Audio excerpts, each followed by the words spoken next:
Hi, welcome to another episode of Papa J Academy where I share great tips, great tricks, and great shortcuts for everyone. Okay, so in this video, what are we going to do today?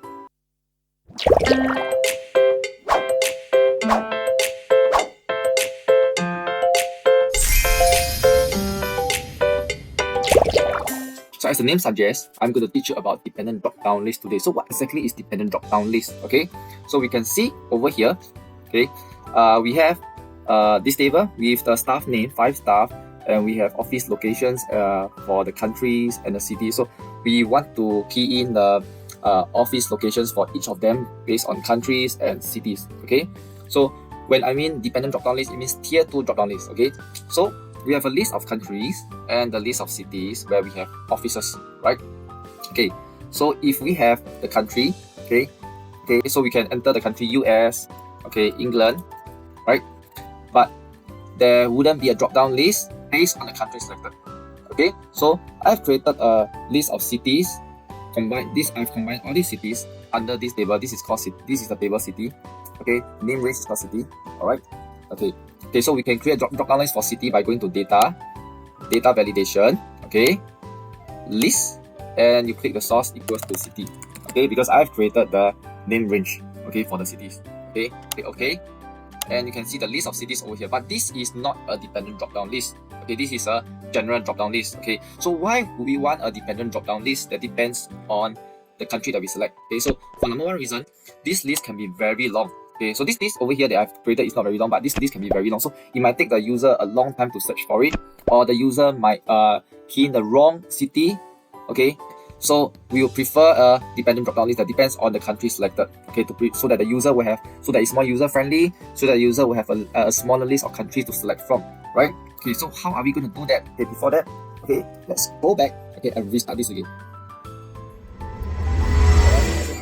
I must say that this is a very simple process. Okay, there's a more complicated process, more complicated method. But today, what I'm going to show you in this video is the simple one. Okay, how to do a dependent drop-down list the simple way, right? Okay, so before we start, I need you to do two things. Okay, one is to format this as table, and we format this as table. So you will know the reason why, okay, as I explained. Okay, now, okay, let's format this as table. Okay, select this. The shortcut is Control T. Okay, my table has headers. Okay, I don't like this design. I don't know about you, but I don't like this design. Okay, so I'll change the design to design like this. Okay, and I need to format this as table Control T as well. Okay, my table has headers. As usual, I don't like this design. I change to this. Okay, so now you have two tables, right? Okay, the first thing is to create a list for this and a list for this. Okay, so we are going to classify this as a name range, okay, and it will be country. Okay, so the shortcut, which I'll go to the link box over here, but the shortcut to go to this is alternate F3 and you type in country, right? Okay, now, okay, let's do the data validation for this. Okay, select the cells over here, go to data validation, okay, go to list, and source equals to country. Click OK. Okay, so now we have the list of countries as a drop down, right? Okay, so you can select all these countries. Okay, now we select US. Okay, but we want the list of cities that will appear as a drop down to be dependent on the country selected. Okay, so let's say we select England. We want this to show the list of countries under England. So how do we do that? Okay, that's a simple trick. Okay, this is a very simple one. Okay, I'm going to show you a more complicated video after this. Okay, so to keep things simple, you must only have one word, okay, as the name for each of the lists.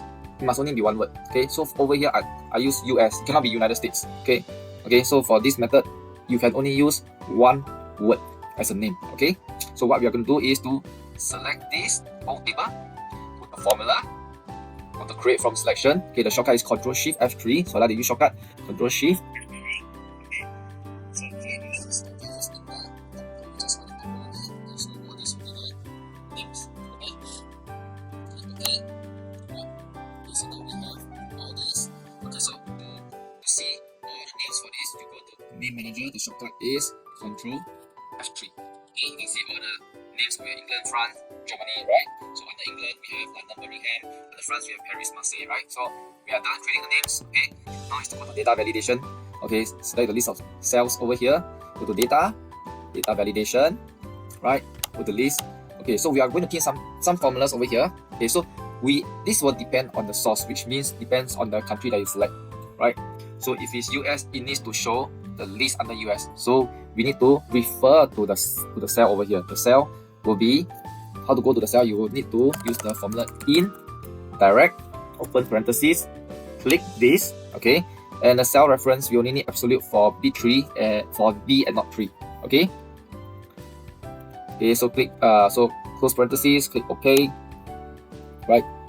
See, now you have the list of US cities. Okay, as for England, you have this list of cities. Okay, so this is the first step. We have completed it. Okay, so give a thumbs up if you like this video and subscribe. Okay, and okay, the next thing is why I've asked you to create a table for this is because, for example, okay, if you have a newcomer, new staff that join, okay, for example Jamie, for example Mary, right?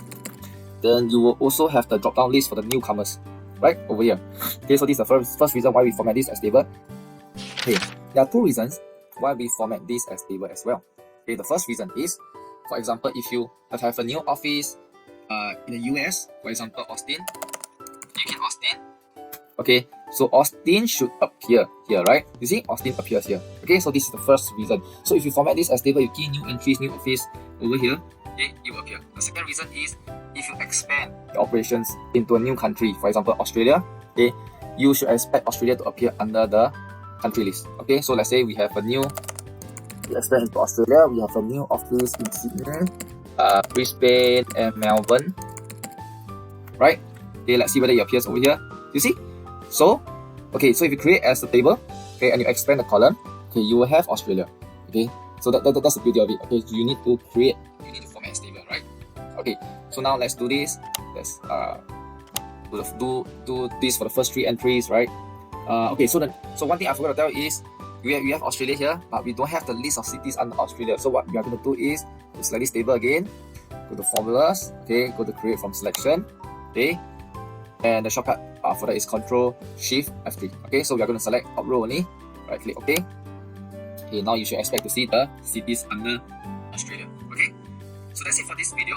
Okay, so just a caveat over here, okay, you only can use one word name, okay, for the list of cities over here. You cannot use 2 words. Okay, why? Is because if you use 2 words, for example, if you use United States, okay, there's a space in between. Yes, you still can select a country here.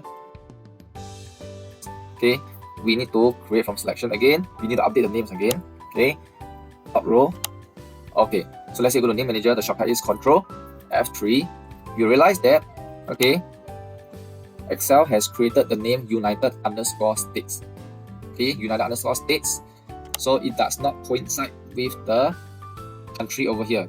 Okay, because this name under United States has an underscore, while this country does not have underscore. Okay, so you're unable to select the list of cities under United States. So in general, if you have 2 words, 3 words, for example Costa Rica or Hong Kong, okay, you cannot do this. Okay, so this is the caveat. Okay, so but then for this, okay, I will do a more comprehensive video and show you how you can do this if you have more than 1 word. Okay, so for this, I'll see you in the next video. Okay, so do you find this video useful? Do you learn something new over here about dependent drop-down list? I hope so. Okay, so if you like this video, please give a thumbs up and click the subscribe button. And please leave a comment as well if you like this video and say that it's useful. And I'll see you in the next video. Until then, see you. Bye.